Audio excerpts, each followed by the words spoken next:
call to order this workshop meeting of Texas Appraiser Licensing and Certification Board on November 13th, 2025. Time is 12:31. So let's next go to a roll call. We'll just go around the room. Chance Bolton, present. Gail Reed Lynch, Vice Chair. Orlando Castro, present. Mark McAnally, present. Mark Luna, present. Wayne Ripley, present. Stephanie Robinson, present. And if staff would like to introduce themselves for the record. Sure, I'll do. Renata Williams is here, CFO. Melissa Tran. I'm always scared that I'm going to just forget someone's name. So far, Director of TALCB, Kathleen Santos, General Counsel, and Chelsea Beckholtz, Executive Director. And so we have two board members that are absent, John Eichenberg and Paola. I always forget how to say her name. Escalante Castillo. Did she have the baby? No, but she's not traveling. Okay, that makes sense. So I would, thought we had baby pictures. I would entertain a motion to excuse their absences. So moved. Second. All right, I have a motion and a second. Any further discussion? All those in favor? Aye. Nays? Ayes have it. Okay, so now we on to number 3, discussion regarding annual training required by Texas Occupation Code 1103.0545, specifically A, an overview of TALCB and Appraiser and appraisal management regulatory scheme, and B, open meetings and walking forums. I'm just going to pass these out. This is acknowledging that you have received training, actually the training guide. So you have that as a link. We're going to walk through some things today. So it's not saying that you have read it all, it's just that you've received it. Whether you've read it is up to you. Thank you. Well, I was going to say, getting into it, the statute says like the executive director shall distribute. What's your? Wow, look at her. Talk about compliance, honey. Yes. Got it if you want to. Thank you. Yeah, good. Just pass them back to me, and then Kat will start kind of a little bit of the presentation. Let me just pen for a second. Okay. All right, welcome everyone. Thank you. We did have a workshop last year, so it's nice to see more people and everything. And if you don't mind, I'm going to sit because I think like conversational style is like way more relaxed, good for conversation and questions.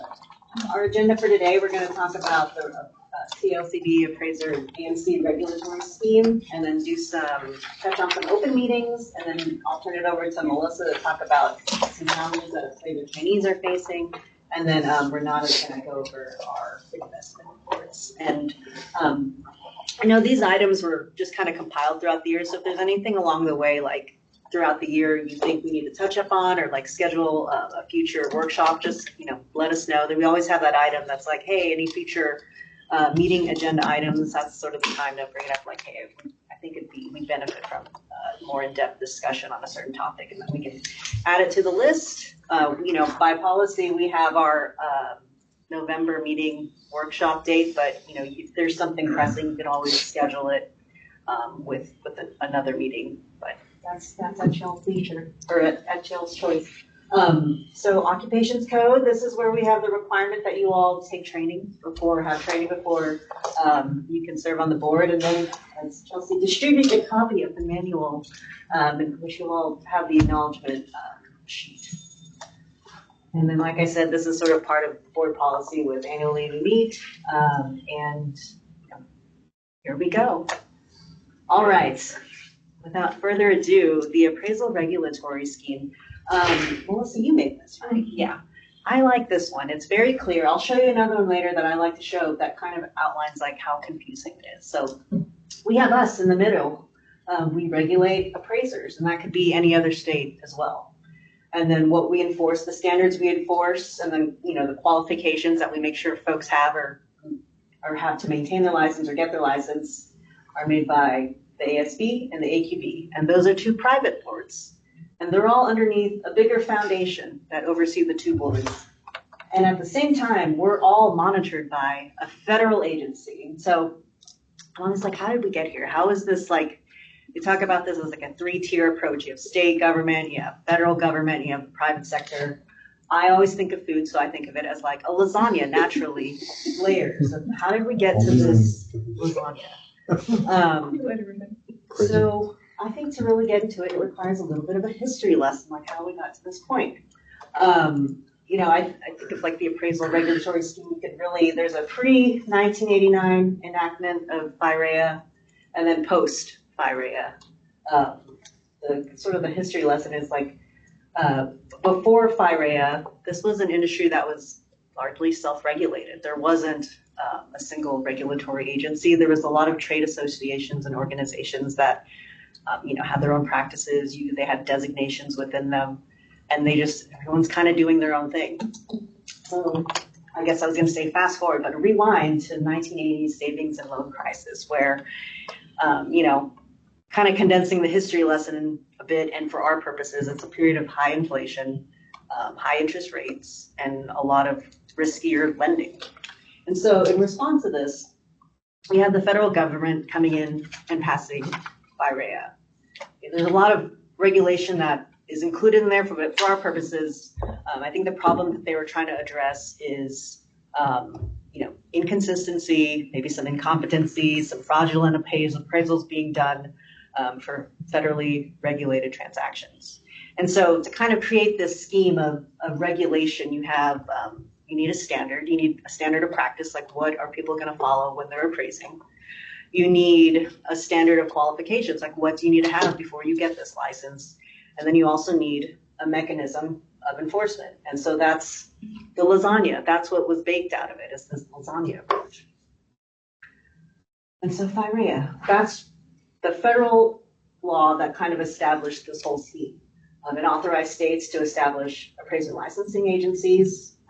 When looking to who creates the standards, what was in existence at this time, it was the private sector, these organizations. And so that's where they assigned what is now the foundation and the Appraisal Standards Board, this private board that had standards that they developed also in response to the savings and loan crisis. They looked to them for making the standards. So this is the statute that assigns that board, that that's the standard that everyone's going to follow. And the same thing for the standards of becoming an appraiser. What qualifications you need, how much experience, how many hours of education do you need. They looked also to the Appraisal Foundation for this. All right. So they enact FIREA. It creates a system. Takes some time for states to fall in line. And so we have 1991, the 90s, when we become an agency. We were a subcommittee of TREC prior to that. That was when our agency, for the most part, what it looks like now, came into being. And that's happening all over the country. And so everyone is kind of doing their own thing. Like you see, when we go to Aero, you see agencies that they're kind of like we are. We're kind of attached to like their real estate commission, but you'll also see them as part of like other bureaus, or like what would be the equivalent of like TDLR.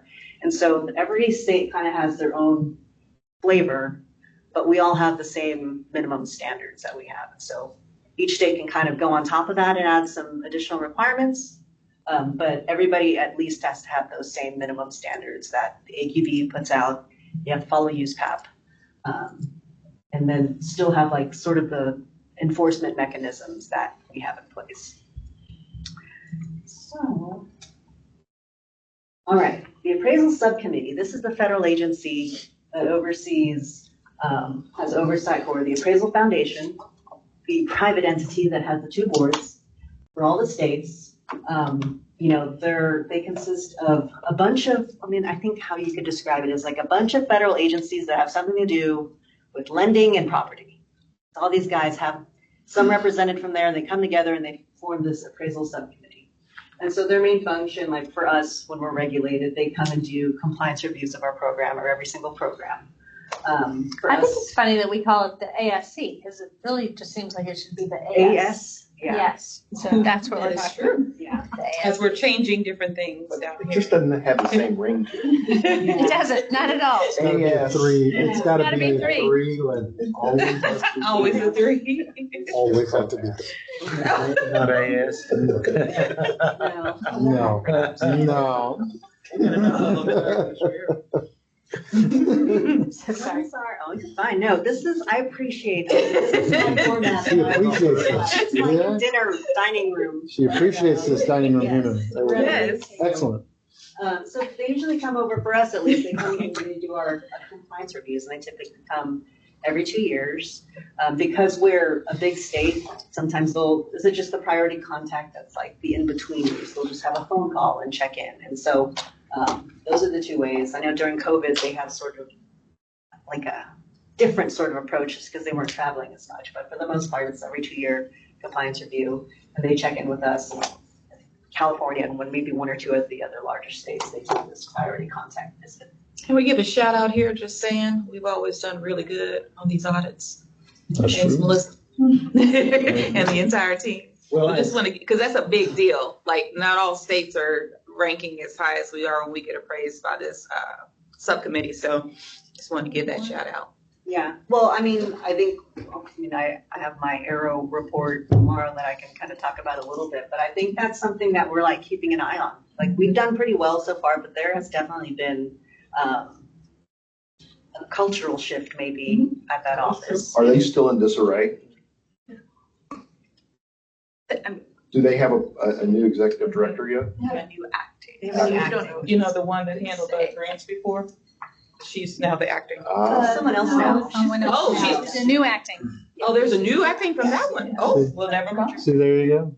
Okay. Never mind. Still in So flux. it's still in flux. I Yeah. know. Okay. I was gonna say, as one that has historical perspective, the Mhm. ASC drew blood on TALCB several times. I mean, we had it real bad.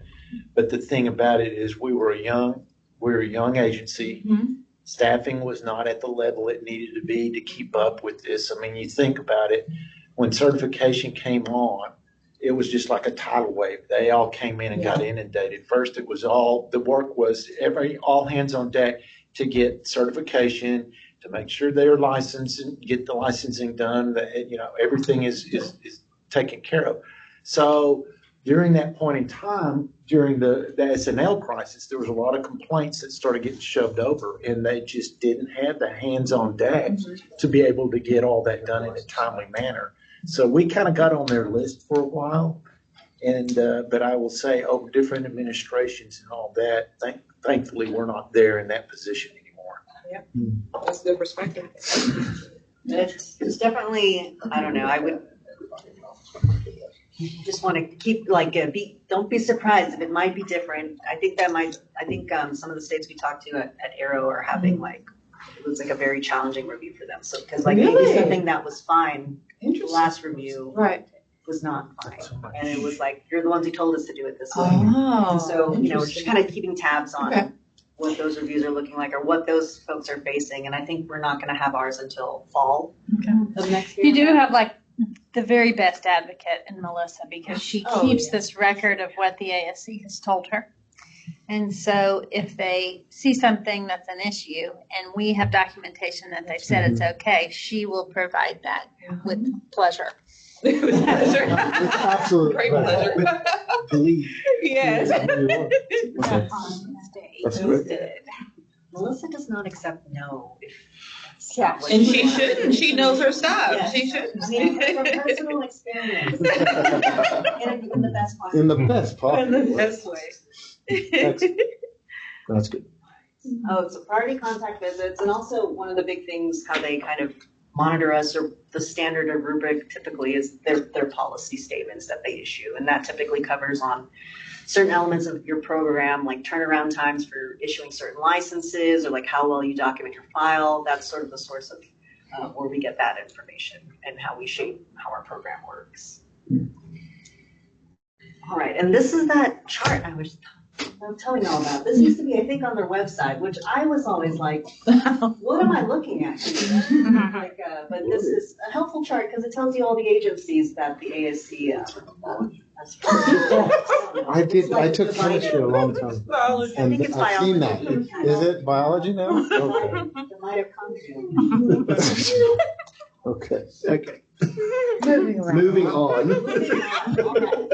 So the Appraisal Foundation, this is the foundation that's over the two boards. One board does USPAP, the standards of practice, and the other board does, is the AQB, which has our qualification criteria. So this is sort of part of going back to the savings and loan origin story. It was like the foundation was formed in 1987, but 1986, there was already a group of professional organizations that came together to kind of have the groundwork of USPAP, and then they ended up forming the foundation following that. So the foundation is run by, they have a board of trustees, and they assign members to both the AQB and the ASB, the two ones that do the standards, and the board that does this USPAP. Yeah. And the AQB, this is the qualification board. It's very similar. These are both, like I said, they're appointed by the board of trustees of the Appraisal Foundation. They have 5 to 9 members at any one time, and they have a chair that serves for about a year. The AQB specifically, I talked about they established the standards for qualification, experience, continuing education, and the national exam. Some of the other things they do, or like part of their practices, they have public meetings that are virtual, similar to us.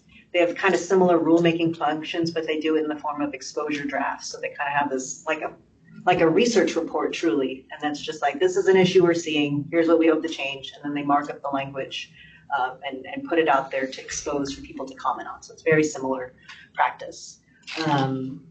One of the other things they do is you have your the USPAP instructor certification. They run that program if you've taken some courses from USPAP instructors.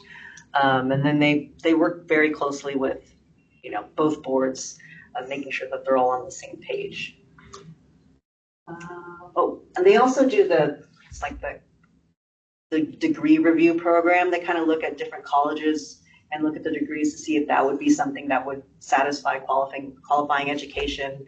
And they also, if there's continuing education that they approve, that would be something that all the states could accept. So they kind of have their own education review program within.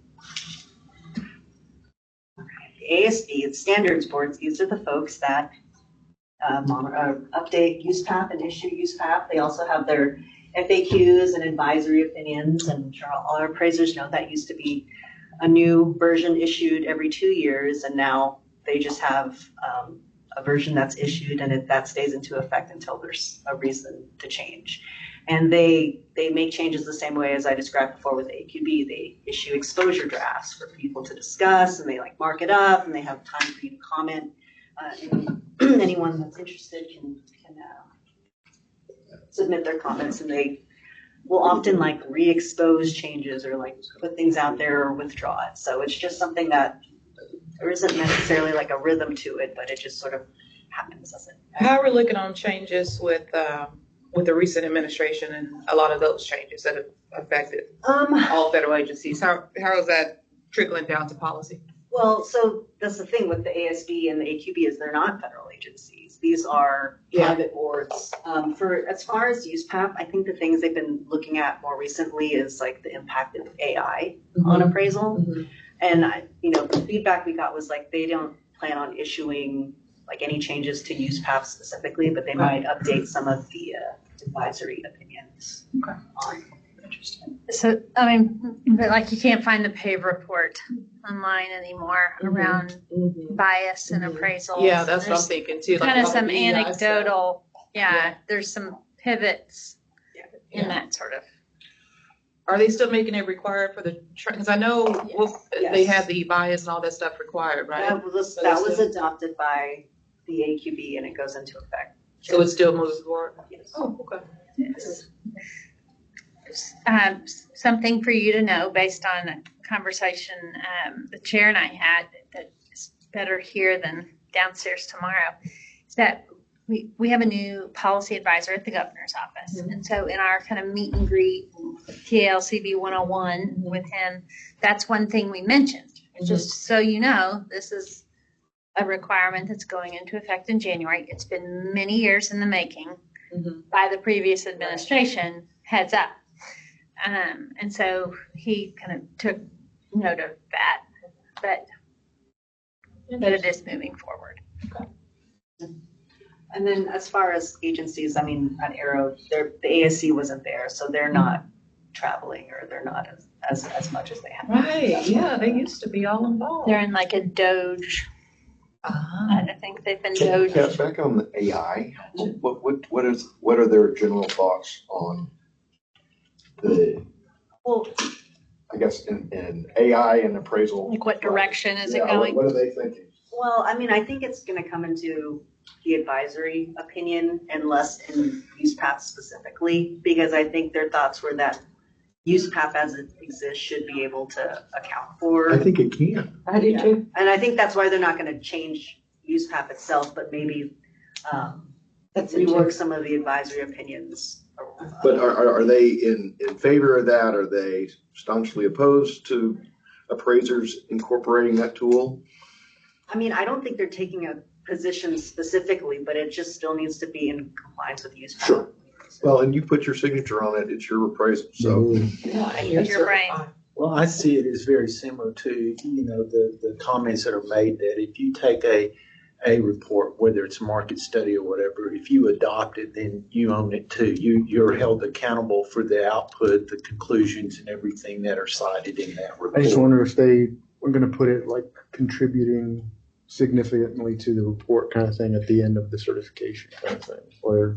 Well, I mean, I think You could I do look at it that. like this way, Like is that math went from pen and paper Yeah. to calculator to spreadsheet. Spreadsheet does all the work for you. So how is this any different? Right, yeah, I agree with you. You forgot the slide rule was in there. Yeah. But yeah, No, you're a little. Come on, man. Tell them, Mark, tell us the history now. But anyway, That's why we keep Mark around. Yeah. but, Yeah. I mean, we're advocating on allowing us in our work, what we do, to incorporate generative AI now. Yeah. Yeah, We've we taken- definitely are. We've taken the language models about as far as they could go. So we're going to the next step. You just disclosed. I'm the actually scope in- of work. I want to talk to We you guys all about this, get but there. I'm talking to a startup that they are going to create a appraiser AI specific, and they started originally in property tax is what they do. Basically say AI can put together an entire presentation for you without you, basically you put in an address and go, and they're expanding that to an appraisal model as well. And they're very early on, but What state of that? Here. Yeah, but they're going to start here in Texas and in California. It's really exciting. Everybody a real, competition. Yeah, Yeah. absolutely. It's really exciting because we're also using Copilot. Yeah. And it's close to an enterprise version, but it's confined to within our shared drives of the agency. Oh. So whenever you talk about like Hudspeth 64K, which is a ranch we own, it'll go out through the office and gather everything that's ever been done with that particular property and just put it all there for you. Here's what you have. There's market studies, there's appraisals, there's and it even has a link so you can link into it. Right. Yeah, that's great. It's neat. Cool. Okay, sorry to bog things down. Or you can be talking about AI and I'll go. All right, so we're back, 1991. We've got all this the scheme skeletons all out. Now the board specifically, y'all know this. This is like our composition of the board. We have all our shared divisions with TREC. And then, this is part of that FIRA as each state enacting their own enabling legislation. Ours is in 1103. We regulate trainees, licensed residential, certified residential, certified general, and then our education providers. So moving forward on the timeline, 2010, Dodd-Frank. Does anyone remember what was happening like 2008, like a few years before that? Mark. Another crisis. What happened? What happened back then? He's heard stories. Long, long The ago. residential market crashed. Another crisis is when we have the enactment of Dodd-Frank, and that kind of teased out the scheme a little bit more with adding the regulation of AMCs and some emphasis on appraiser independence, and then added the authority of the ASC to monitor the AMC regulatory programs of each state. And so, yeah, that's kind of how that kind of came to be, how that lasagna between state, federal, and private kind of came to be baked. We talked about some of the current issues, or like what's further along on the timeline and what's been in discussion in the industry.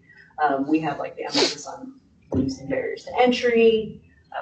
More recently, it's been like looking at the different avenues of experience for appraisers between PAREA and like different practicum programs. And then right now, currently, the AQB is revisiting the criteria, which is those qualification standards, and seeing if they're looking at the college degree requirement, how much that's necessary, looking at the exam itself, if it's truly testing, and then looking at different types of experience that could satisfy experience to become an appraiser. And then again, we talked about AI, that's like appraising with changing technologies. How does that fit in the future? Any questions? Is there anything else, or like any other part of that? Does that make sense to all of like how we got here, where it's weird? We don't make the standards. We always, when y'all ask us questions, it's like, well, we have to look, because we have to look through which layer of the lasagna is speaking to that and making sure. And then within our own rules as well. I think that was really good. But for our new babies, y'all ask questions seriously, because I remember when I first came on board, I was like, what is this? But this is the time, to ask those questions if you don't understand kind of how all those pieces work together. That's helpful to know the history. It's really good. Onward to open meetings. Do y'all need a break or anything before open meetings, or just keep on cruising? All right. Guess what? You're in an open meeting right now, everybody. So open meetings law. So, before I kind of get into walking quorum a little bit, I kind of want to talk about some key concepts in open meetings law. One of them is, our meetings are open to the public. We're doing the public's work, so they should be able to see how the sausage is made, what's happening. A lot of this is very logical to me, like, okay, giving what makes things transparent and allows people to see, well, you got to tell them where you're meeting, what time, give them an opportunity to show up, and then you need to tell them what you're going to talk about. Because, if you're meeting in secret, you don't know what you're going to talk about, you don't know what you're going to prepare for. And so, those are the key concepts of open meetings. And then a quorum. Does everyone know what a quorum is? The majority of them. We have 9. What's a quorum of 9? Nobody said there was going to be math. What's that slide? Need the advocate. Okay. So Ding, ding, ding. We need prizes. We'll answer better if we get prizes. there's some queso. Yeah, There you there's go. queso. A gold medal of. So go into definitions. There's 2 main definitions of what a meeting is. One of them is this: the deliberation between a quorum of a governmental body or between a quorum of a governmental body and another person, during which public business or policy over which the body has supervision or control is discussed or considered, or during which the governmental body takes formal action. Everyone has that, right? Like it's clear, crystal clear. So the underlying portions here is like deliberation. That is a discussion, and that can be written. It could be vocal. It could be a combination of it. Quorum, 5 majority. And then it depends on what you're talking about. If you're talking about the weather, well, that's not something we have like policy control over. If you're talking about that giant chart, anything on that giant chart with all those arrows pointing at each other, that's our public business, the public policy over which you have supervision or control.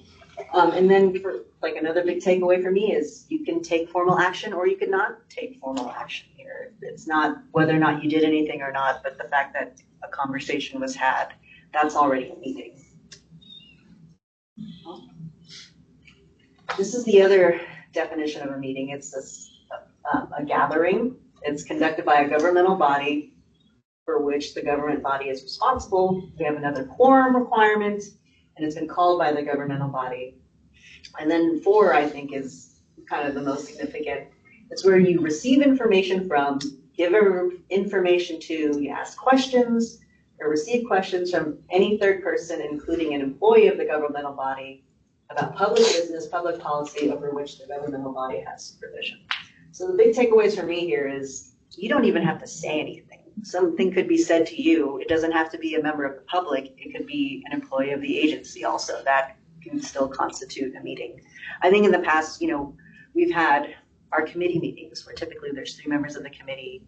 Every once in a while, the chair will also attend. If another member comes, like, you can't come sit in just as a member of the public. Like, you're already there, you're hearing it, that constitutes a meeting. And so that's something to keep in mind as we have our committee meetings, or just sort of, I think what the walking forum gets to is like when these little communication transactions are happening a little bit at a time, not at once, but they happen one, and they kind of, when you string them all together, it becomes, they call it a walking forum. It's like a series of communications that can become or constitute a meeting. All right, so these are just some general exceptions to the general rule of like all meetings need to be open. We have our executive session during meetings, and that's typically, you can't just like call an executive session, like that has to happen within an already called open meeting. There's certain subject matters that you can have pending in anticipated litigation. What we always do every year is like personnel review of our executive director. And then if anytime during a meeting you need legal advice on an agenda item, that's fine in a closed setting. On that legal advice, I like to say that means that you're asking questions, question marks, but no periods. That you don't want to talk about the agenda item in an executive session. You ask questions of your attorney in an executive session. The talking, deliberating, happens in open for the legal advice. That's hard because you want to have a complete conversation is asking and then talking about what you learn, but those need to happen in different places. Yeah, goes a little bit against like human nature just to kind of naturally have these conversations, but this is where it's kind of like mentally got to put those restraints in there. Right. Other exceptions, these aren't meetings. It's like less than a quorum. We have our committee meetings. If we had lunch before this, there is a quorum, but that doesn't count. It's informal. We're not talking about public business. There's a holiday party you all went to. Someone's starting a book club. That's fine. Just don't talk about Appraiser. It's not for use, Pap. Yeah, No use pet book club. If you have that, That is the Man, I can tell you that would put me to sleep. Wow. You need professional help. You need a You're real gonna use help. that. Right. And so here are the consequences of like violating this open meeting open meeting law. We have this is a statute that prohibits discussion of an item, public safety, forum, or a series. All right, and this is the body of this. It's just like we knowingly engage in at least one communication among a series that occurs outside a meeting, and it has to be that subject matter within the board's jurisdiction. And then you knew at the time that the member is engaging in this communication in the series, and that you know that it wouldn't end up being a quorum if you add it all up. And so, the situation I think of is like forwarded emails. Like there's a conversation being had and it's forwarded, and then it's happened where you think you have a count, but maybe you don't count yourself in that. And so I think one thing to keep in mind is always like, if it's something about agenda, I always think of it as like talk chair to chair of a committee, or like talk to the chair of that committee if there's something in there, and just kind of keep it insulated like that. And if there's, at any time, if there's any question or anything, like feel free to reach out. Yeah, my general rule is anything that I want to communicate to everybody goes through you. Yeah, Right. I agree. That's the safest way. Yeah. Yeah, it's the safest way. Mhm. And then don't reply all to anything. Reply all. Never do that. Yeah, don't reply all. Yeah. And then like truly the meetings, that's the time when you all have this Right. discussion, like Right. each one of those called meetings, that's a time for those discussions you had. You don't have to worry about it. That's what the public wants. Right. And even if, and correct me if I'm wrong, but even if it's like, say it's a conversation that starts in the restroom about a certain topic, and then someone else texts about it later, and then emails about, all that is considered that same meeting topic, right? So you think about it as people, right? Yeah. So if you talk to Martha Gale in the restroom about something, and then Martha Gale texts Chance about it, Right. and then Chance talks to someone, that's that string, Right. doesn't matter the medium, email, text, verbal, whatever. It combines. It's topic and number of people. It violates it. Yeah. And you don't always get to know that. That's the Yeah. hard part, Yeah. is that you don't know, you know. And that's the knowing thing. Like it's not a gotcha statute. You have to realize like, oh wait, this Right. might be, and that's when I think you need to like stop and think about like who's been on this conversation and just kind of shut it down, because I think a lot of it is unintentional. Yeah. But once you know, like that's when the statute's triggered. One thing that, there's an article a long time ago where a board was in a public meeting, and several of them were texting, like a snicker here and there, you know, just clearly having separate conversations. And so I don't know if it was a member of the media or somebody did a public information request for those texts. And then they were talked, and it was like content that they needed to be saying out loud. Yeah. And there's like criminal penalties for They that. went to jail for that. That was like the Prosper School School Board. district, yeah. Was it really? Yeah. Wow. So, That's a good point, though. so you think you're being subtle with the text, and then someone else is like, well, that's interesting, and makes it a thing, you know, and you just, Public Maybe too Information much. Act, that is a big thing to bring up. And also, as a kind of an aside, something to keep in mind is that any records that you retain, That's right. you make a bunch of notes on the agenda. If that's in your possession, it's subject to information inquiries. And so I don't keep very many notes around. That's such a good point. I mean, we're not doing anything wrong. wrong, but it's just you're Yeah. exposing yourself. But if you have it, Yeah. and then we get a request, A lot of times it's natural, right? Like you're in a meeting, you're going to take notes and try to remember stuff. So it's just natural to do it. You don't have any harm. But you're absolutely right. That becomes public record. So if someone does a public record request related to those notes that were in that meeting. Again, if there's something that I need to remember for the next one, I'm going to tell Kat, and she's going to remind me. Yeah. Cat's the holder of all it's secrets. a solid Yeah. plan. It Very is. solid plan. Yeah, that's a good point. They're very key. All of a sudden, Cat has gotten to be so important. What do you mean, all of a sudden? Always. They- No, I'm like, The she's good always the people. go-to. delete it all. Delete it all. Delete it all. That's Delete good. it Yeah, rule of all. thumb, delete That's it what all. it is. I mean, Pick up the phone and call.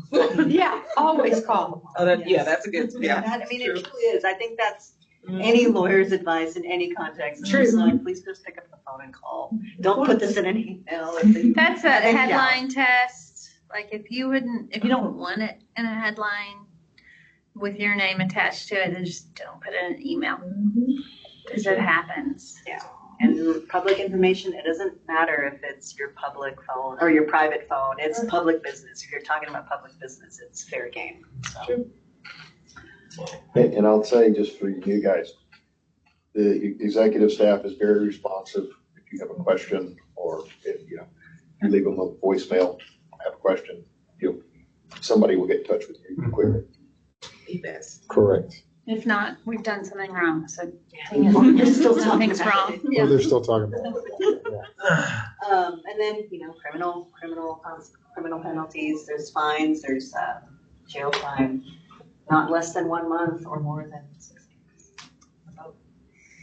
This is kind of like the example that's like a really bad case of walking quorum. And it's the day before a meeting, like all these folks are going in and out of a room and they kept being like, well, we have too many, y'all need to leave. And they'd swap out and tag out, which like clearly is, you know, maybe at not any one time you have a quorum in there, but when you add it all up, it's very clearly a quorum. And so this is kind of the case they give as an example of these folks trying to pass their budget. And yeah, and this purpose was a pretty good one. We just didn't want to have to make amendments on the floor that would take up too much time. Like, Yeah. I get it, So but, let's violate state law. but that's like the whole point is to do that in the public setting. Yeah. So, I mean, maybe it's messy, it's public, but you're not committing a crime or making a headline. Yeah, we talked about a few of these things to keep in mind. Right, watch out for your reply all, email chains. You know, if there is an interest to attend a different committee meeting, like let us know and we can talk about it, make sure we don't run into any quorum issues. And then be aware of the different forms of communication. Like it doesn't matter if you piece them all together. It doesn't matter if it's written or verbal. And then just in between meetings, during breaks, like it's very hard to kind of turn off having a conversation and then stop. But it's just one of those things you gotta keep in mind. And then, you know, there's the open meetings handbook. If you all want to look up more on this topic, personally. I advise you just There call are, Kat. yeah. I always try to look up more recent cases. There's one out of, these are other states, but there's people like voting by text. Big no-no. And then another one where this was probably more on the attorney of not like writing out the notice properly, but it wasn't posted, so they kind of had to invalidate whatever action they took in that meeting. So that ends up the other consequences that if you do something and it's not properly noticed, is And it's null and it can void. invalidate it. Interesting. How we doing? Moving right along. Great job, guys. All right. Just to move to agenda item 4. Let's move to agenda item number 4, discussion regarding challenges for appraiser trainings. Let me find that.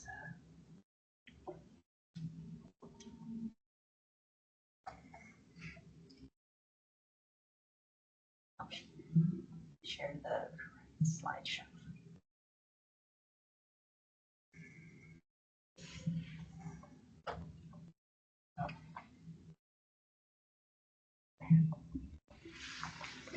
This is Melissa. This is me. My turn.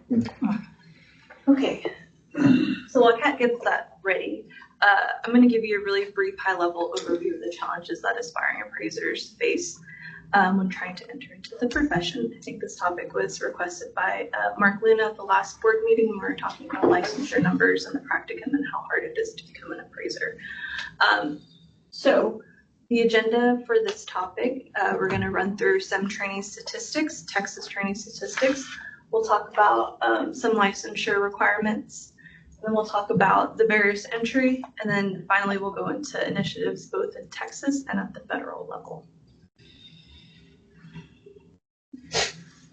Okay, so on this slide I have training statistics of the active trainee count. So this means that these are the active trainees that we had in Texas since 2018. So you'll see in 2022, our training numbers hit an all-time high. And so this was during like a time of high market activity. Interest rates were at a historical all-time low, and there's an appraiser shortage, like fees were crazy. So everybody was like rushing to get into the industry during that time.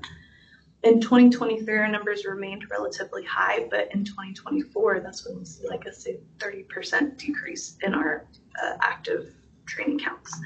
And again, I think this is just reflective of market activity. Appraisal demand decreased. There were much less refinances, less purchases. So activity slowed, and the number of people trying to get into the industry also decreased. On this next slide, I have for you new training counts. So these are new individuals, newly licensed trainees entering into the industry. So again, 2022, it's pretty much mirroring the last slide, all-time high. 705 new trainees welcome to the industry. And then in 2023, you see a dramatic drop, 60% decrease. And then since then, we've kind of decreased again in 2024, and then just a little bit of an uptick in 2025. So last fiscal year, we welcomed 156 new trainees to the profession. Yeah, what was it, 24? 135. 135. So stabilized out a little bit. Okay. Licensure requirements. Can we go back to that slide one? I'm sorry, Melissa. Can we go back to that slide one more time? So these are our newbies that's coming in to the industry fresh. And then the slide before this, go back, what was that? Those are just the active. That's it. The active that we currently have. Okay. To the newbies, should we be concerned with our numbers continuing to decrease? Because that affects our revenue, that affects our financials. So is that something we need to keep our eye I on? mean, that's why they're trying. I think this is not just a Texas trend. This Right. is everywhere. Yeah. And that's why they're Housing. trying to create these other avenues rather Yeah. than the trainee supervisor model Right. to get that experience, which Victoria and all that stuff. I think it's, at this Practical. point, essential. Yeah. From a budget perspective, though, Yeah, if you that's what I'm looking at. went that, I think that's the reason why you want to have a runway. Yes, ma'am. And then with that runway, we would need to correct. So over time, we would see, what's the complaint volume doing? What's our license processing looking like? It's essentially, you would think that we would have less work with less license holders. And so and we would need to correct that. And I think we will see some of that. We're a staff of, I always say 13, but then I question 13 or 12. It's 13, right? So we're small, but we'll probably shrink just a little bit this year. The retirement or a turnover, and then not replace. Yeah, that's what I was thinking too. To make corrections related to what our revenue looks like. But the good news is that we do have a financial runway to allow that to happen organically. Yeah. And so when we look at these numbers, we look at them statistically, like how many are coming in and that sort of thing. That's great. But as a board, I want us to also look at this from a financial perspective of what does this mean for our financial stability of the agency? Because the lower these numbers trend, the less money we make, right? And we have to make money to be sustainable. I don't know if this is we can talk about the other situation later, but I think there may be some additional changes coming down the pipeline, potentially, with the new election and all of that kind of stuff in terms of how often appraisers are going to be giving their appraisals, like annually versus a 5-year. I don't know if you guys have followed any of that. Okay, so that may be another conversation, but I think we need to look at that too.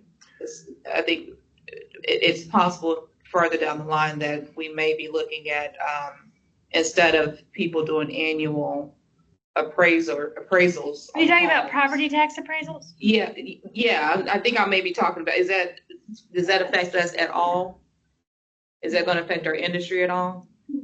It's a similar function, but it's really a different, for the most part, group of people. I mean, we do tax work a few times a year, maybe. But there are dedicated tax appraisers. Their license is under TDLR. So they don't overlap with us? Okay, I saw that come down this week. I'm like, woo, Lord, okay. The previous administration was working on a deal, my recollection, to incorporate them into those licensees under our agency, but obviously nothing came of it. Okay, that's good. We're not looking for them either. I will say, one of the things that we would look at is, does Texas need more appraisers? We're very sensitive to revenue, not defining how we operate in terms of, like, I don't want to encourage people to come into this field so that so we collect more fees, right? That's kind of a private business model to make a profit, but that's not how we operate. But if Texas needs more appraisers, then we would try to create initiatives to bring in more appraisers. The result would be collecting more fees, but we are very careful for that not to be a driver. Thank you. So what's the answer to that question? Does Texas need more appraisers? It's a great, I don't think so right now, given the current state of the market. In 2021 we did, and then we had a huge flood because the appraisers were working so hard. Others were like, I want in on this. So then there were a lot, and now it's kind of correcting. Is that fair? Yeah, I think that's fair. But just going back to the budget issue, one of the things that we didn't do in 21-22 was hire when we could have. Right. Maintained our staff. We just worked really hard to get through The influx. Which thank God that was the case, because we would have had to let people go potentially, right? When the revenue dipped. So that's good that thank y'all for pushing through that. But yeah, so I just wanted to make that point that as we're looking at statistics, we're looking at it numerically of how many people are coming into our industry, but also keep in mind that that has a direct correlation to our finances. So. Well, I think over history, I think we've had, about 6,000 certified and residential general licensees? All in, we're at above 6,500. 6,500? Okay. And that kind of suggests a period of equilibrium. We don't go much more, we don't do much less. It just kind of Fluctuates between about 6 and 7. Yeah.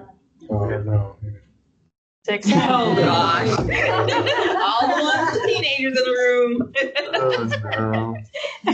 Yes, our 6, 7, we'll look at that. Sorry. Sorry, I don't mean to interrupt. Sorry, that was good. Okay, so hopping back to the Dinner conversation. requirements. These are the requirements to become an appraiser. The appraisers in the room know this. It's been like this for a while.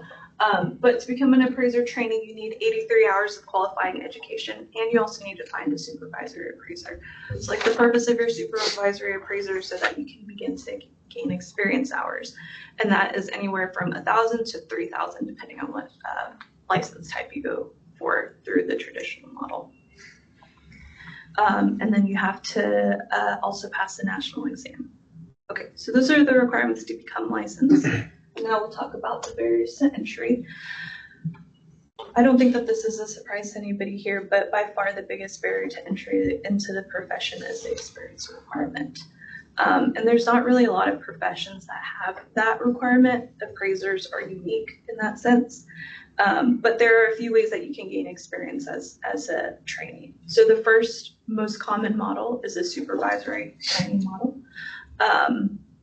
In recent years, this model has been highly criticized because it limits opportunities to people who know an appraiser. So like, in order to get a supervisor, you almost have to know a family member or a friend that is an appraiser, and that's how somebody will feel comfortable taking you under their wing and like leading you along through the 1,000 to 3,000 hours.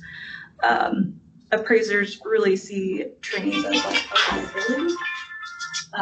There's this perception that if you take on a training, you're more likely to get a complaint with us. It's a financial burden. So like you take on this new person, you're teaching them, and then you have to split your fee with them. And then you are training your competition. So these are like the things that we hear a lot from qualified appraisers as to why they don't want to take on a trainee. So in 2023, the PIREA model came out. So this was an alternative pathway to experience. This is it's like a virtual classroom setting. You don't need a supervisory appraiser, but even this model has its limitations. So as of right now, there's only one provider and there's a wait list.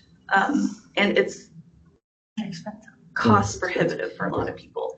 So when it first came out, it was like $5,000. Now I checked yesterday and it's like up to $10,000. Really? Well, they weren't making money. weren't I mean, making they weren't making money. They weren't covering their costs. Yeah. Break even, yeah. Because I think it was taking people longer to get paid than what they anticipated. Right, and the not supervisor, but Mentors. The mentors that Yeah, go they to were the spending step, they were spending. way too much time. Are they doing anything to look at this on a federal or on a global scale? Okay, what do we need to do to reshape this thing? Because The Berea I program, think the because practicum is the. practicum gonna be the Yeah. replacement. I think practicum is another, is a solution. Pyrea is just like, it's really expensive to develop, and it's almost up to a developer to come in and like create some competition for the price to reduce. So the Well, I quality, think didn't McKissick kind of said, They- it wasn't worth it. we're not gonna make money off of it, it's not feasible. Right.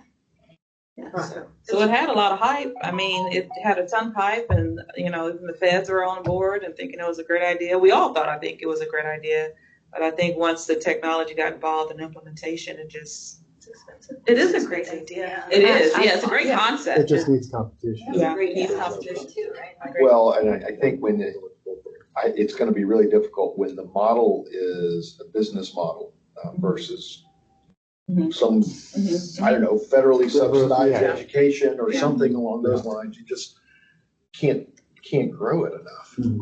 The other thing, and I don't know if this is really cause or effect, but the other thing is the demographics of the appraiser. I mean, it's an aging population. And to be honest with you, I've had 2 trainees, and that is the maximum I'll ever take, because if you're going to do it right, it takes a lot of time, a lot. Yeah. And maybe it's just because of the kind of real estate product we handle. Trainee can't get all their hours until after about 4 years. And that's just kind of it. And now I've got new certified appraisers, but they're going to have to gain 3 more years of experience before they're allowed to sponsor anyone. So in order to make money, it really takes, and people don't really realize that. Yeah. That, you hire them and, I always tell everybody, I didn't make any money for 10 years. I made enough to support myself, but Yeah. it was only after that amount of time did it really become lucrative. I just don't think people realize it. And the other thing I think about Pyrea, and it is expensive, the 5,000 now the 10,000, but what you get with the $10,000 investment is a much better quality education. And when you do get out and you're ready, you're a lot further than you were with just being a trainee. Supervisor. To Martha Gill's point, the exam passage rate for Pyrea participants is 100%. Yeah. That's great. That's Yeah. really good. Because you're ready. that's The great. quality of education is so good. But we talk about barriers, and every year, every board meeting we have, we see the pass rate on whether it's general or residential, and I look at it both, and I always have the same question. Y'all see me ask the question all the time, is how can we, people have to take it 3 times the test to get that. How do we compare to Trek broker and agent pass rates? Lower, but I cannot remember what the first time pass rate is for Trek. Yeah, I mean, I don't have to say, but it's just, I'd be curious to see, Yeah, that's a good question. because since they don't have a federal or a national test, and Trek writes their test, or somebody does for them anyway, but, I'm just curious if one seems easier than the other. Because, we have this conversation over and over and over again. And the rates are all bad. The pass rates are bad. I will say that compared to national pass rates, Texas is like right in line or like slightly above the national average. Right, but it's still bad. 60%, yeah. The test, Dealing with having quite a few trainees that are in my shop. Uh-huh. I think the weakest link is with the trainee themselves, and that is through their educational process. They never really learned how to take a test. Take a test. Yep. And so, it's with the getting, exception of it's one, only getting worse. with the exception of one of my trainees, which passed the first time, but he was in his 30s, and I think there's a maturity factor there. You take someone straight out of college and put 4 years on them, and they're still learning how to take tests, and so they would fail the first one, but they'd pass the second go around. Because you knew what was coming. Maybe it was Buster had some trainees Yes, that it and was they Buster. and they kept on failing. girls. Yeah, those 3 Oh, I girls. And finally, I think on the fourth time, they all made it. But Yeah, but Well, I heard about it constantly. Yeah, I know. Yeah. Well, I took Buster's place after Buster. But the thing is again, most of them passed on the second go round. There was one lady that was very challenged, and but the others, most of it was within the second go round.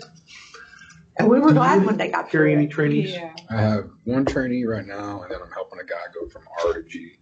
And then What? R, he's an R. He's going to work towards a G. Oh. And then my other trainee just got licensed last year. So I'm 100% rate, but I don't have many out there. I'm just curious, how did you get your trainees? Did they approach you blindside or did you know them? What was your experience? Or did you bet? I've had a couple so the ones that stuck came from referrals. The ones that didn't were guys that approached me that I didn't know, that I took a shot on. Who took a shot?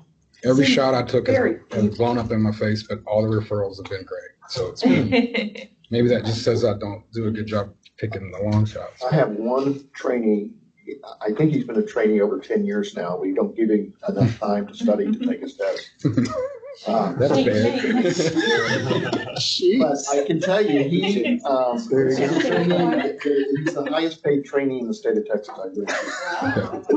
Maybe he'll stay there. He's the best. What's the incentive? Best employee. What's the incentive? Yeah. But we did try on someone, a client asked for us to take a shot on their business partner's son, and it was a disaster. He made it about 4 months, and Well, they expect to, the ones that come to me expect to Right away. make money right away. Right away. I mean, Yeah. right away. They don't give you credit for all that time you're doing, or that time you're taking. I'd say no, period. It's harder. yeah, I won't have another one. Oh, yeah. No, me either. Me either. I do not. And probably will not. Parade program. Do not, will Not not. right now. Cannot. I got kids. Yeah. I got a family. I can't deal Yeah. with a trainee too. Yeah. I can't. It's really just for love because it's easier to make money as an appraiser than an appraisal business. Right now, for agree. sure. So it's really There's other people in my company that Will can do. take trainees. I'm traveling way too much to be Yeah. taking on somebody. If I was just working in Houston and just doing Houston property, that would make more sense. I'm going to the Valley. I'm going to El Paso. I'm going to But different that still states. doesn't mean you would do it anyway, Yeah. Rolando. No, I know. I know. I'm giving myself an excuse. But it's life changing. But yeah, I'm with you. but it is difficult. It is, and I feel. I It's not mean, lucrative. I can tell you, this is for me. This right here is how I'm contributing to the This is our appraisal volunteer. industry. So that I was either going to be doing this or something in the subcommittee or some other thing in order to do that. Just because I don't think the trainee model was going to work for me. So, I think you make a good Just point. like- When you're traveling, when you do the kind of work that you do, Yeah. the kind of work I do, versus somebody who's doing bank work in Houston or in Dallas, and that's where they're, and they're They not. have a salary. Because think about it, your travel expenses double Right. if you take somebody with you. You got hotels and food and whatever and else. you're not going to get a higher fee for it. Nope. You're going to have to. So pay is it. there, is there any incentive at all whatsoever to take on a training? Yeah, Well, every now and then you get a good one, yeah. I But then mean, they leave and compete. then that could happen. Yeah, too. I don't think so. Okay. I don't think it's that bad in the competing wise. I really But don't. they probably certainly try. They'll But try. But even if they don't leave, like my best guy is teaching a class at Tech right. He's teaching the appraisal class at Tech right now, so he's not going to produce it. He's not- I've spent he's not a 10 years producer, on but it, I'm he's- not going to get any money back for a while. Gotcha. So point and I number, think to his point, an appraisal company is different than an appraiser. Appraiser. Yeah, Yes. because you can absorb Yeah. those costs. Plus, you're with a large. Oh yeah, the umbrella. I mean, you're making a lot of money on the brokerage side too. Yeah. And when You can you're give them just jobs like confirming sales and stuff like that at the same Market time you're analysis, doing all that that. kind of stuff. Yeah. Yeah, I get it. Like on So the you front get end, something back. the front end portion of the report that's not valuation. Get something back. Yeah, absolutely. But like you Kind said, of like an analyst or Yeah. something. Right. You can call them that. Right. they do contribute to the report, Right. but not necessarily in the Do valuation they work sense. overtime like everybody else? I don't know. Yeah, I don't have an 8 to 5 policy. No, we don't. Right. We work until we get it Appraisers aren't done. like that. It's a deadline driven. Right. But you nailed it when it's like they got to start on bank work because the other stuff's just too complicated and you can't rely on it. You know, you're too nervous to rely on anything they've done. Because You of gotta go back and- the intricacies of the report, the things you that, wouldn't want to rely on. the thing on, I mean, The post on. you're gonna have to, teach I the wouldn't case go- law. Right. or a thing that a reviewer is going to come back on that you're much more reticent to respond to. That And you are have more to fix their complicated. work. I Yeah. think what you're looking for is the trainee can learn when the product they're valuing is homogeneous. Something that's It very, makes it a lot easier. With what you deal with, what I deal with and all that. First of all, I've got to drive 600 miles to get there. Yeah. And then, you know, agree. then it's not the most common thing that's out there in the market. So, yeah. Yeah, a lot of my guys would complain. I'd give them, their first job would be a farm. Their second job would be a medical clinic. Their third job would be a hotel. San Angelo did that. Yeah. Car dealerships, everything. Car dealerships, yeah. Did it all. That's what's so beautiful about this conversation is because every other state is having this conversation, which means that's why we know we need a need for a secondary option, third option for how to get these people in the industry. I agree. Exactly what you guys are saying. That's why these other programs have to happen. That's why I was so, Otherwise we're like, gonna with dry the up. Perea stuff, I was all board with Yeah, it we too. were Because I was fighting like, for hey, hope. give it. Speaking of Jeff, you're talking about Jeff retiring and whatnot. He and I had a conversation, back when he was standing here. And my thought was, and I know this gets very difficult to do, but do we need to look at the accounting profession and the legal profession? I mean, how do they grow their I was lawyers? gonna say, I'm a accountants? CPA and I did not, to get my CPA, it did not take near the number of. You had to partner with Is that, someone too. is CPA a 2-year program? Yeah, but yeah, you just work at a CPA firm. For But the 2 thing years. is, it's not, the items are not federally regulated. And I think that's the whole point is because a lot of our Gatsby valuations and stuff. Yeah, It's no, not a it's bad not. idea That's a looking at other multi-day- industries that multi-day also exam, require Really shadowing. challenging exam, right? Yeah, the test was extremely hard, but I mean, But the mentoring Experience part, the supervision, the training stuff was, I mean, you said you did 10 years with somebody. I would not be a CPA if they said you were. you're gonna be looking at numbers for 10 years until you get your. And then $10,000, I also would probably not have done that either. Mhm. Now that, granted, the test was so hard, but, so I think our pass rate is low. You're talking about the pass rate. And maybe you can look at the Texas CPAs, but I'm just, the new guy, and I hear people who care about the industry saying, no way, no chance that I'm going to take on. We're like, well, there's a shortage of people who want to train, and everybody's putting their hand down. So if this room's not going to do it, then I feel like, who is going to do it? Because these, No, I agree. I assume. Well, are That's a there. great point though. That's Look why at we're other in industries I that think require. that is an indication Yeah. that it's not a good model. That's for sure.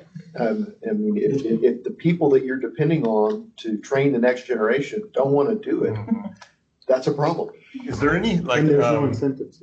thoughts of once you get in, not you in particular, but people in the industry, like you're almost glad the door is shut behind you because there's less competition. Are there people out there that think the harder it is, the better it is for me? Because I don't want other people getting in. Well, and I'll tell you one other thing, the flip side of that is that in this agency, our mission by the governor is to reduce barriers to entry.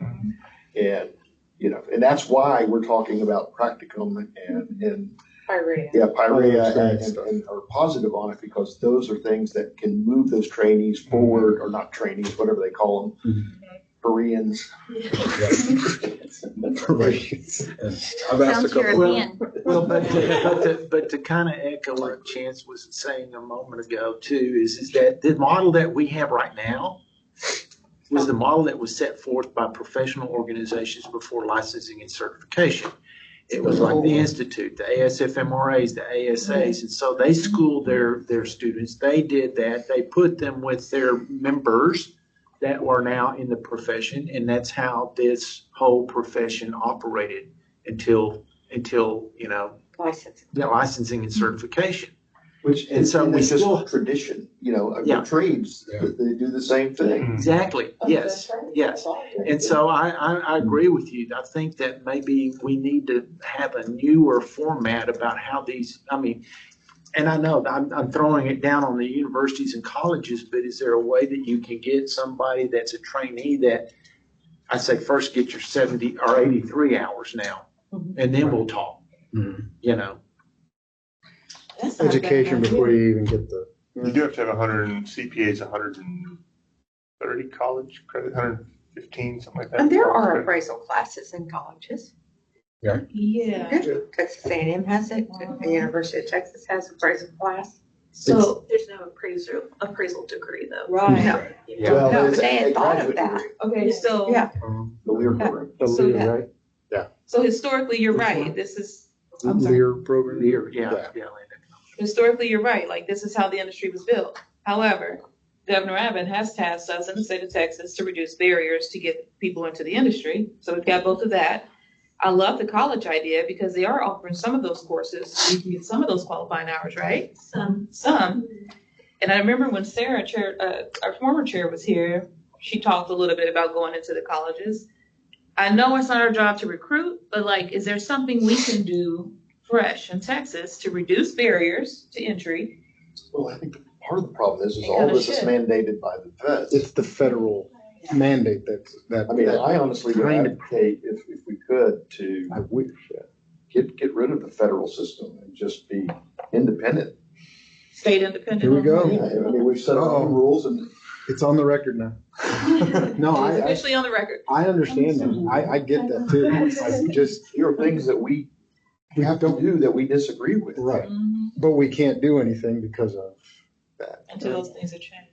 Well, one of the things you are doing is, I think the practicum is is like a click. It doesn't seem like there's any silver bullet that's just going to make this better, but y'all are making decisions, clicking towards the right thing. I mean, absent seceding from the union for appraisers. We're promoting. I don't know how we did it just for appraisers. Whoa, now. We were 100% in favor of the Yeah. practical. Yes, She- yes, At absolutely. at the meeting, at the last meeting, I mean, we were, Yeah, how she presented You'll it hear was more tomorrow. wonderful. Yeah, it's for adoption tomorrow. Yeah, it was a wonderful presentation that took me by Yeah. surprise. I was like, okay, excellent, me excellent, too. excellent thought. Excellent, yeah. and Good way to go. I promote Pyrea, Mhm. It's cost. I mean, it costs, but, everything costs. You How gotta about- start somewhere. How bad do you want it? Well, I mean, mean- I think it's, that curriculum is essentially, from what I gathered, is essentially an associate's degree in real estate appraisal. Mhm. And, college education costs something. Now, maybe it could be subsidized or scholarships or what, Yeah, but it's costing somebody something. right. As every education. So are there any subsidizing type programs, grant programs, anything like I that? think there are some scholarships through AI, but they also have installment plans and things like that too. To help. That reduce the. Because you're right, you get a PhD, you gotta pay for that sucker. I mean, You're paying on the know. front end to pay off the back. Yeah, To yeah. pay it So off. it's no different. Yeah, okay. And getting an Okay. MAI. Same thing? It's the same It's thing. expensive too. Yeah. Okay. Yeah, it was. But it's Yeah, paid- but it's definitely paid paid off. Yeah, I mean, Definitely paid think off. about it. When you go through for your licensure, particularly with the institute, that's a lot of money. It's a lot of money. It's a lot of money. Thousands of dollars. But And time. time and money, So maybe it's the that's a- financial aid piece we need to help with, to help get the word out on, is how can they afford to go to these prior programs and stuff like that? As opposed to looking at it as a cost barrier, maybe we try to figure out a way to promote how it can be funded. We did explore. We We We did? really did Okay. explore that. We were trying to do it through the federal grant funds and Uh-huh. then we pulled back on that. Oh, But I think with maybe the new administration and the new people Okay. in place, that might come back around. okay. Also seems like, you could go to, for instance, banking institutions or Mhm. banking regulators that may have available funds that would, because that benefits them Well, look at all or their those, industry. the bankers too, they have to go through banking designations and degrees and things to promote their degree. It's no different than anyone else. I mean, a profession has. Yeah, even a before licensure in 91, I mean, that's why you joined the Appraisal Institute, to demonstrate that you adhered to a set of standards and that you had, I have an MAI designation, I don't have one, but an MAI designation. And now you have experience and that is demonstrated, and you have education that essentially was the standard back then. Yeah. And banking and the CPA is one step above the accounting, and that's how we all do that. And Well, if they came out of college, like a 2-year training, it changes the economics of hiring them to where you don't necessarily know you're going to lose money for 5 years. And it might incentivize the supervisor. If that changes that supervisor role from being, hey, you got to take this kid in for 5 years, you're going to lose money, they're your everything, to you might actually make money on them in year 2 because this kid if they know knows something, if they have that It might make additional. Well, it a and lot that's the easier thing, to that there's raise your this- hand to take them on. There's an effort to reduce the education requirements as far as college. Yeah, that's true. And that lowers barriers to entry, but it But creates then a problem. Right. Right. Yeah, nobody wants to take on someone who. That's true. It'd be nice if somebody else taught it. Okay, well, it sounds to me like we. Well, you're talking about it being more economical. Well, it's a good conversation. It should be more economical It's for them good. as the trainee / student, because now they've got a technical base to work Right. with that sets them ready to go. Yeah, because you see what we can pay. You know what you can pay somebody now Keep with on track. zero experience. You can't hardly pay them anything. Okay, I think that we have solved nothing. And I use That's what I'm going to. agenda item number 5, discussion regarding. She's still going. Yes, the reason. We love you, Melissa. We just ate up all your time. That was bad news. That was bad news. Okay, so I think we've established that the current experience model is not working. These are some of the things that we've done in Texas. So we have no requirements above the federal minimum. Chance stated that we can't go below the federal minimum, and we don't exceed it. Y'all were early adopters of PIREA, which made it easier for people in Texas to go through that course. The first graduate of PIREA was a Texan. The practicum program, you guys have been very open and receptive to that, and it's up for adoption tomorrow. And we've done everything that we can to reduce the burdens on supervisors.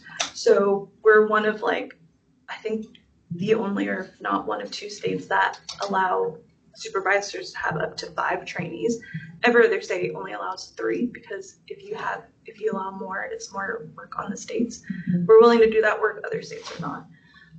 We're proposing a rule tomorrow to reduce redundancies in the training supervisor course, and we're the only state with an interactive experience log. So no more PDF, you log on, go in, you approve online. So we're the only state that does that.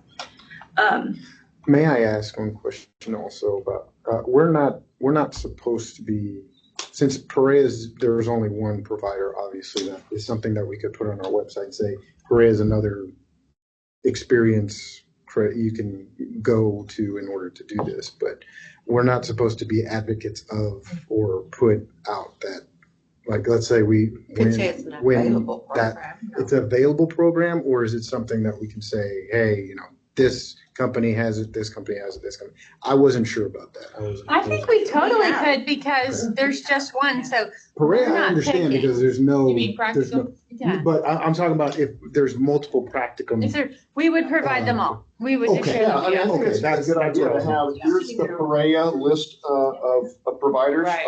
Appraisal Institute. Yeah, And then however many practicum, because I think we have more than one practicum at least that's what I was. talking to us. Yes. So that's what I was They would have wondering to if be we were. approved by us. Right. That's And not, then- I think we already kind of do this, or we have, we've done that with the practicum. We've put out that Okay, information. well, you do that with education Education. providers already. Right? Okay. I just wanted to make sure that. Yeah, was right. clear. Can't show We wouldn't- bias. If there was 3, we wouldn't be favoring one over. Really, this one is Bring a them all. pretty Yeah. good one. 5 stars on this one. Yeah, They also donate too. they Yes. they gave us lunch.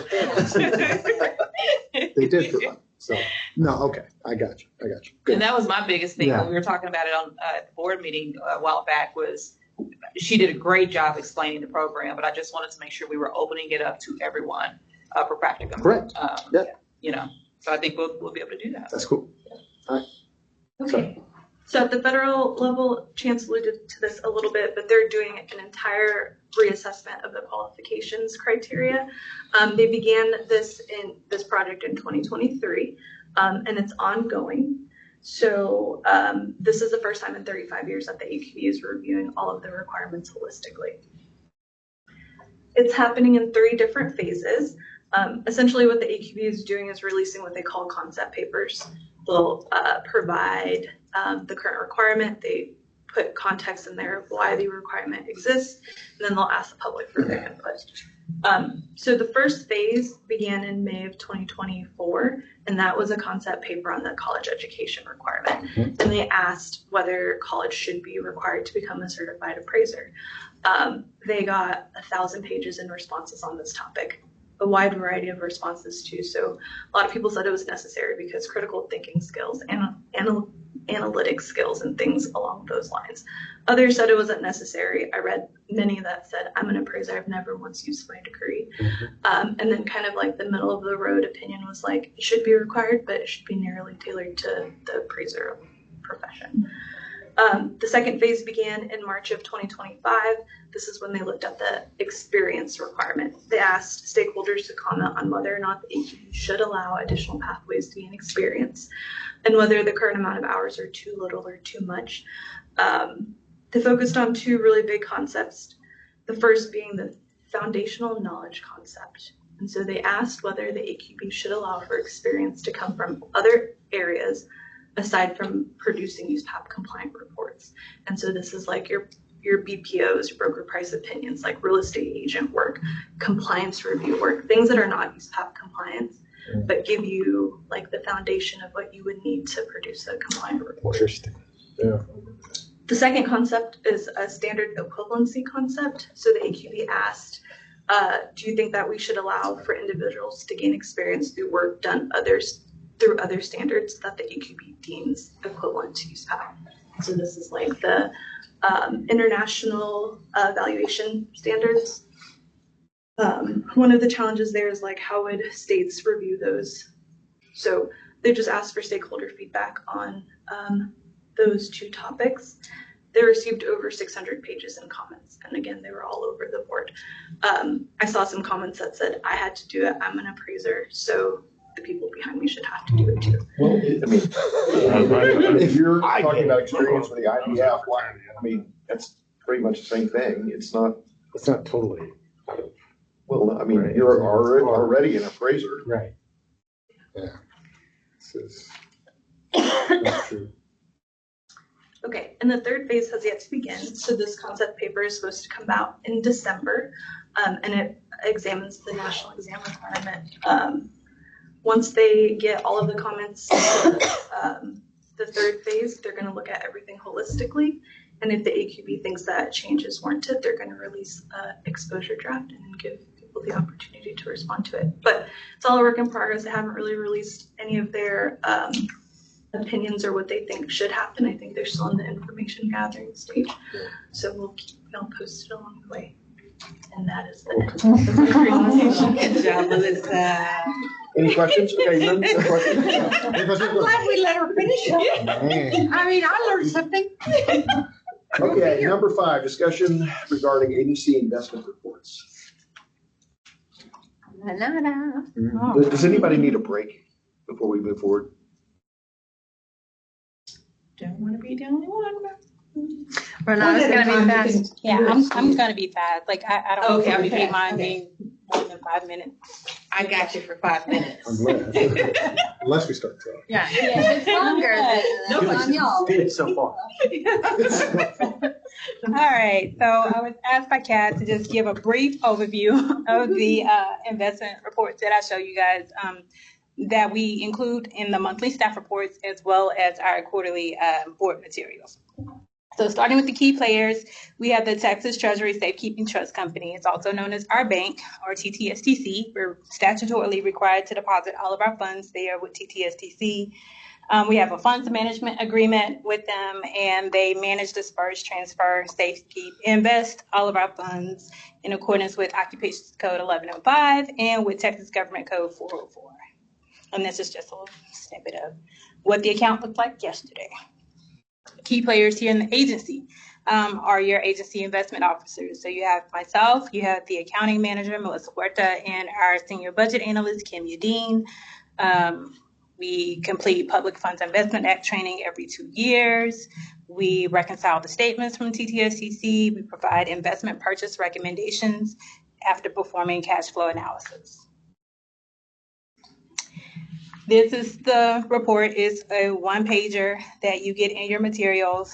I'm just going to go over each little section, what it means, and why we show it to you guys. So the first part is the purchase date. I think that's pretty self-explanatory. That's the date that TTSCC purchased the securities for us. And as you can see, we have a laddered approach. So we have something maturing every 3 months so that we can do cash flow analysis. Are they CDs? No, they're U.S. Treasury notes. Par value is basically face value of the U.S. Treasury notes. Purchase price. Sometimes TTSTC is able to get them at a discount, which is below par value. They get them, unfortunately, at a premium, which is more than par value, and hardly ever do they get them on par. So yeah, I love it when they can get it to us for a discount. Beginning market value here on this report.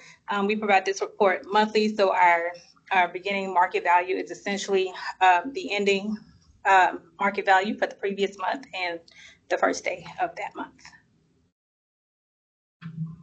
Additions and changes.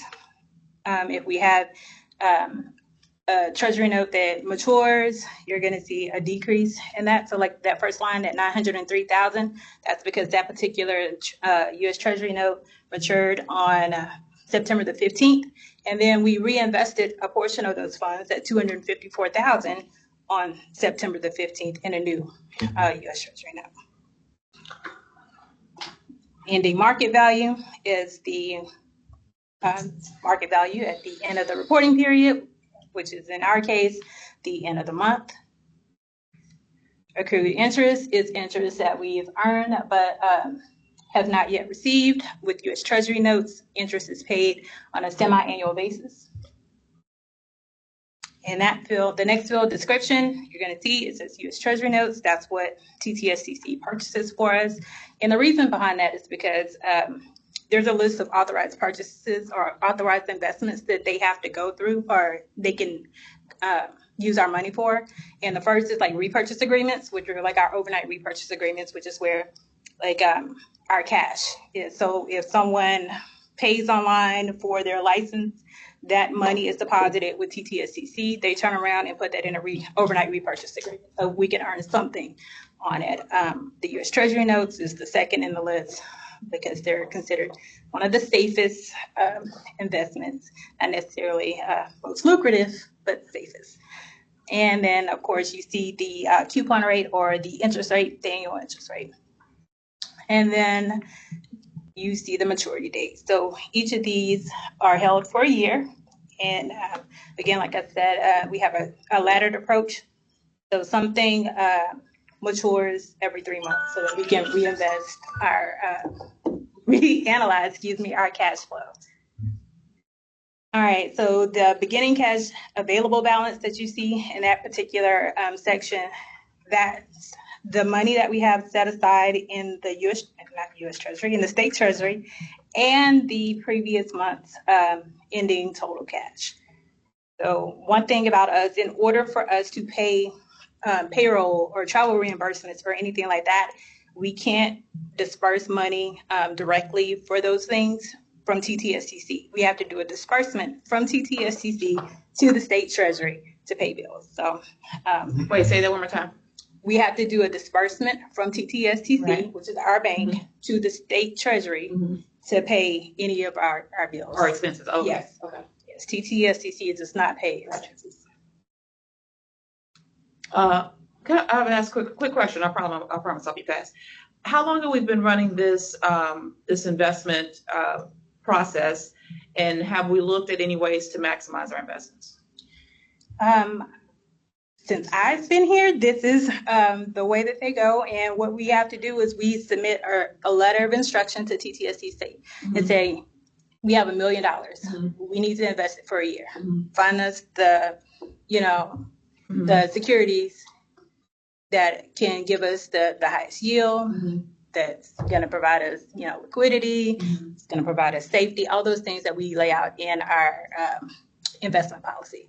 And then TTSTC come back and say, hey, we got you these U.S. Treasury notes. Here you go. Like, we really don't have much. We use their expertise. They're the ones who are authorized. They're the ones who are authorized to make those decisions. Like, we can't say, we want you to put this in. Oh, so they are, so we don't have any input on that? Because I'm just thinking we have an incredible skill set here. I know. Look at that. Well, and we can't invest in mutual funds and just we can't use the money like we would our retirement account. Our own. What about an RV park in Abilene? I've heard. Okay, now I never go to the restroom. No, I'm just kidding. How about we invest in the lakefront lounge? Great idea. Oh, we have meetings That there. we can have meetings in. I love it. Okay, I'm so sorry. I got us off the train. You say So we have no say in guiding how we With our invest? funds management agreement and with the government code 404, it specifies the order in which TTSTC must utilize the money. So the first is a repurchase agreement, then it's the direct obligations of the U.S. government, and then it goes down the list. So if they can't get us a U.S. Treasury note, then they'll go down to the next. So Okay. But none of them are money makers in any real sense. I don't know. We may have a way to make some money here. I'm just saying. Well, it's interesting because certain, I guess, government organizations can, right? Yes, like ERS, TRS. I mean, you have. Yeah, it takes permanent fund on Yes. it. They go way out on the risk spectrum. Yeah. Okay. But we are. We are risk averse. Typically, I am more than happy to we can go through our funds management agreement and maybe we can talk to TTSTC and see what changes we can do. I know they're interested in doing that as well on the Trek side. So it's a conversation. Trek is interested in making money with their money. Making more money. And I'm not, and if we can't do it, we can't do it. But I just think that we utilize the expertise we certainly have on our boards, just as a second look. Because that's not my area of expertise. NVIDIA. Let's put it all in NVIDIA. Oh, yeah, there you go. They're doing pretty good. Oh, dear. All right, a few more sections and then I'll be done, y'all. Current month's receipt, pretty self-explanatory. That's the amount of revenue we receive for the month. Current month's disbursement is the amount of money that we have dispersed from TTSTC to the state treasury in order to pay our bills, our obligations. Total cash, that's just doing the math of our cash, beginning cash available, our current month's receipts minus disbursements. Ending market value is the ending market value that was also mentioned at the top. Total account balance is our total cash plus our ending market value. Our operating reserves, that's the amount that we set aside for expenses in emergency. It's equivalent to 6 months of our expenses. And our ending balance available for operations that I display on this report is what we have available outside. If we needed to pay for anything else, we have $2.6 million to do that we don't have budgeted for anything. And then next is just those definitions, basically what I just went through: purchase date, par value, purchase price, all of that. Questions? Cool beans. Yeah, if we could take a look, just, a little peeky peek. If they're doing it, One thing I'd like to point out with that 2.6 million reserve, we recently, before you guys got on, had some discussions about what to do with that money. And at one point, I was severely advocating that we give it back to the license holders, and others were not. But looking at the number of those numbers on the trainees, we need to hoard the cash. And so you guys should just understand that. You may already see that and recognize that, but you know, if we're expecting a decline in licensure, then we need a slush fund. So I've done a 180 on my position there, but We call it a reserve. A reserve. Slush Slush fund. fund. Did you see me crying? Yeah, he's like, ooh. I felt the chill over Clear there. that I felt the chill. Yeah. But no, all opinions are good though, 'cause Right. it helps us think No, through it's all of good. it. So no, it was good. it was a great discussion. It was. I'm on another board that's got this problem of too much money. And the question is, how much do we need? There's enough for a year's worth. We actually have 2 years worth of operating. And so what do? Do we give the rest of it back? Or is the goal, the next hurdle to get to where you have enough to where the return from the treasuries funds the organization? Then you can give a bunch of money back, then you can lower dues. So like, what hurdle do you want? Because you could get to a dollar amount that the 4.6% pays for all this, and then, but that's a lot of money. Well, That's a lot. That's nice though, when you can get to that point of getting that money up and having the investment pay for the operations. I'm not sure what it will take to ever get a fee increase also. Yeah, the governor's indicated that's not. That is not the way an the option. business- Well, yeah. Well, no fee increase, but if we were to have that extra money coming in Yes. over time. I'm just saying, those are like the that'd be 3 hurdles. awesome. That's a sweet spot to be Like, in. where do you want to be? Yeah, where do you want to be? Sweet Why spot. why does Harvard have 53 billion? Nobody can really Mhm. answer that because they have long exceeded Yeah. what they need that. Money making money. Yeah. I like it. Okay, anything else, guys? We can move to agenda item 6. Sorry, I don't. I'll do it for you. Request for potential future workshop agenda items. You got a year to talk about that. we got full year. And then the next one is workshop agenda items, discussion and possible action to schedule future workshop dates. You can do that if you wish. Otherwise, 8 is adjourned. Wow. Agenda item number 8. We are adjourned. Thank you, sir. Thanks, y'all. Thanks, everybody. That was good. All right. God, Y'all, there's more.